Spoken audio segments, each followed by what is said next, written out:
Hi everyone, I'm Stacey. I am the Children's Floor Manager at Porter Square Books, and I recently got all of the boxes that my mom had saved of kids' books from when I was little.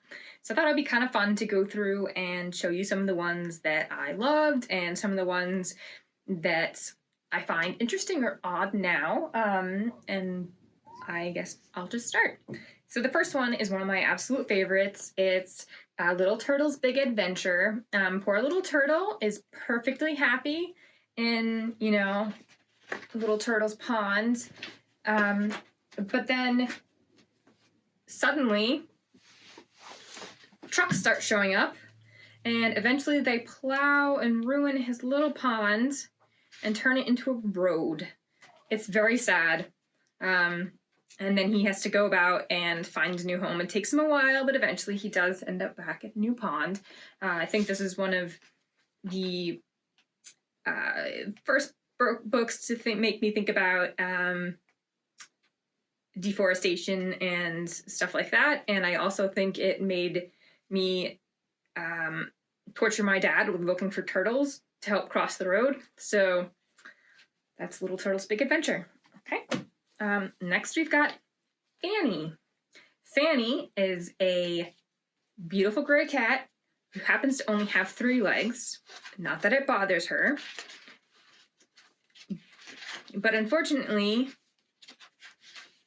all of the other animals are too embarrassed to talk to another animal with a handicap.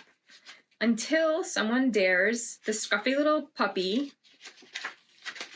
to go and lick Fanny. And then Fanny, instead of running away like everybody else does, licks back. And so Fanny and the puppy become best friends, and soon everyone's realizing just how prejudiced they were against poor Fanny, and eventually Fanny ends up making friends with the rest of the animals on the farm, and they all come to love Fanny and realize, as they say at the end of the book, as you walk, hop, hobble, or wheel, meeting people of different kinds, remember that being handicapped is only a state of mind. So that was a cute one. Next, we've got a few mouse-related ones. Okay, the next book is The Great Soap Bubble Ride.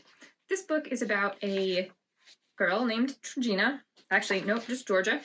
who finds out that she has a family of mice who have been living in their cellar for generations.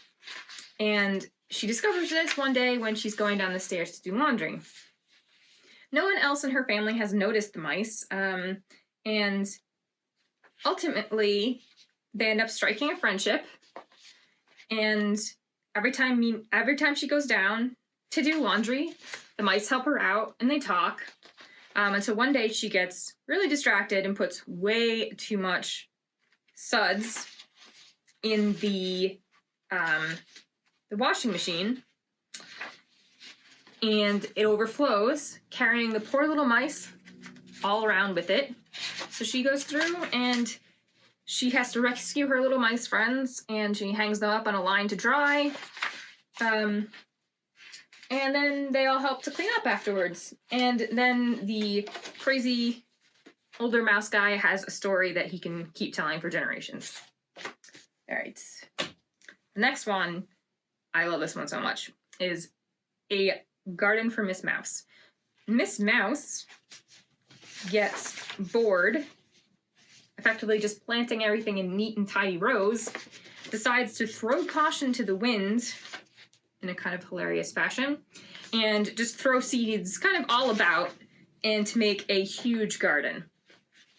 What she doesn't expect is just how well it grows. It gets to the point where, you can barely see her over her garden. And then she wakes up one day and there's mushrooms on her bed and peppers by her toes. And the insanity just continues. And I absolutely loved these pages as a kid with the celery coming from the ceiling. Of course, this is not in any way, shape, or form how vegetables actually grow, but I still found it very amusing and find it very amusing. Then there's also tomatoes in the bathtub. And she ends up having to call for help, so everyone comes from the village to help, and they all harvest all the vegetables, and then they have a big salad at the end. It's really cute.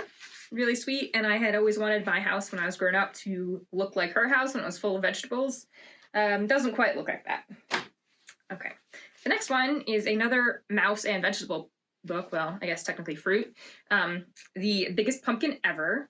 This story is a cute little one about two mice who become attached to the same giant pumpkin that they're growing, and they both take care of it without the other one knowing, until one night they're both putting blankets on this little pumpkin to keep it from getting frosted, and then they discover each other. And it's just a cute little story about, you know, how they become friends and they enter the pumpkin contest together, you know, and it takes all the mice with motorcycles to pull it, and, you know, eventually wins the prize, and they carve it into a gigantic jack-o'-lantern. And it's just a cute little Halloween-ish story. Okay, so now for more of the weirder ones. Like most kids, I had a dinosaur phase, and this is one of my dinosaur books. It's kind of ridiculous in its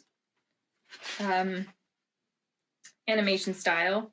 And of course, none of these dinosaurs have anything remotely like feathers at all, in any way, shape, or form.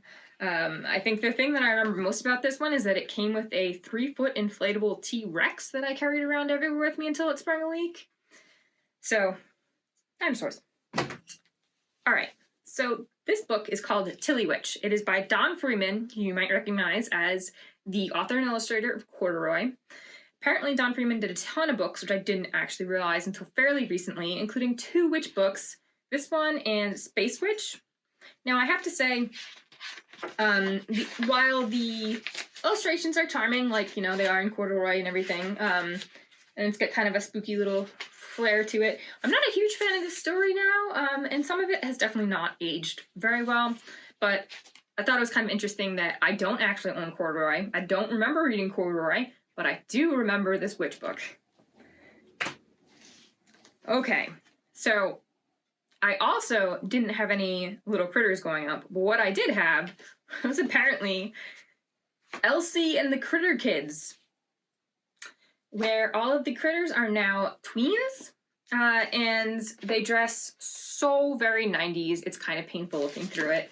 But I had 2 of these. This one, my teacher's a vampire with a, you know, let's see, oh, where is he? Kind of scary looking rabbit-ish vampire type thing, so maybe a little Pinocchio going on there. But I still think it's thoroughly entertaining that Elsie and the Critter Kids was a thing. All right, next up is my Jumbo Fairy Tales Pinocchio. Yeah,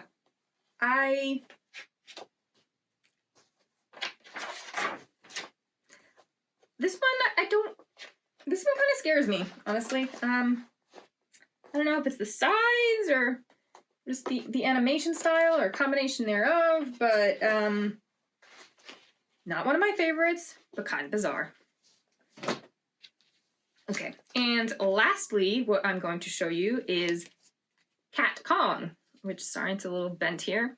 Cat Kong is the story of King Kong, as you would expect, but retold with a cat as the titular Cat Kong, and the people are all little mice. And, you know, I can pretty much guarantee you that the only reason that I wanted this book as a child was because it has actual cats and mice in it. But that's not really, I mean, it's not necessarily the reason why I want to be showing you this now. What I was amused by when I saw this a few months ago was the writer and director of this. You might recognize his name, Dave Pilkey, because he has several popular series right now, one of which is called Dogman. So yes, this is a very, very, very early predecessor to Dogman. And in fact, there's actually another one called Dogzilla, which is as you would expect. And I did check, and these are actually still both in print if you feel like you need to add to your Dogman collection. So anyway, that's some of the fun and bizarre books that I found in my collection from when I was a kid. And hope you enjoy that, and hope it makes you think about all the books that you enjoyed as a kid. All right, see you soon.